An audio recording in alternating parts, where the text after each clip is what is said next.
camarades ici. Ça souligne effectivement l'importance de la question, évidemment, et puis aussi le caractère crucial de notre unité à tous. C'est bien de nous retrouver ici réunis pour cette question. Le PCRF, l'AIC, les autres camarades qui sont ici. En criminalisant le communisme, en en faisant le jumeau du fascisme, ils ne font qu'amalgamer la résistance et la guerre impérialiste ou fasciste, l'émancipation sociale et l'oppression. Ils ont un projet en Europe, comme sur d'autres continents, conjurer leur peur. Face à la multiplication des révoltes populaires, gilets jaunes, grève générale, blocage, occupation, et face à la volonté de plus en plus de jeunes de comprendre l'histoire, celle du XXe siècle en particulier, et de connaître les alternatives sérieuses au système capitaliste de plus en plus discrédité unanimement. Le communisme est la fusion du mouvement ouvrier et du marxisme, avait dit Lénine. Il est clair que l'Union européenne, par le biais de quelques bourgeoisies initiatrices, en éclaireur, cherche à briser l'un par une répression de plus en plus féroce, tout en criminalisant l'autre par une scandaleuse diabolisation.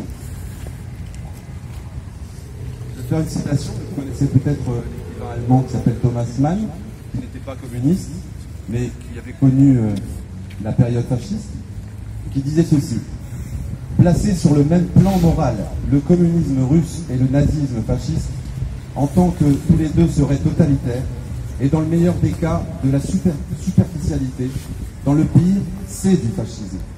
Ceux qui insistent sur cette équivalence peuvent se targuer d'être des démocrates, en vérité, et au fond de leur cœur, ils sont déjà fascistes. Et à coup sûr, ils ne combattraient pas le fascisme, mais réserveraient toute leur haine au communisme. Vous savez que quand Bolsonaro, le fasciste brésilien, a été élu, il s'est précipité sur la première statue du Che à déboulonner symboliquement. Mais on voit très bien qu'il y a une communion d'intérêts entre des fascistes comme celui-ci et l'Union européenne aujourd'hui qui se prétend justement antifasciste. La soi-disant démocratie libérale de Macron et de ses confrères de la finance, ici et ailleurs, fait avancer sa broyeuse sociale dans une répression policière de plus en plus brutale et sanglante à Paris ou à Santiago du Chili.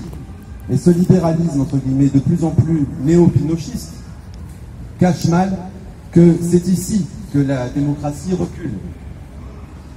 Que c'est ici que, par la chasse aux sorcières communistes, mais aussi par l'islamophobie diviseuse, comme l'était l'antisémitisme d'hier, par la banalisation des discours de haine et de mépris de classe, par l'omniprésence totalisante d'un éco-malthusianisme vert de gris, salissant toutes nos luttes au nom d'une propreté de la planète, eh bien, c'est le fascisme totalitaire qui avance. Merci. Oui, bravo.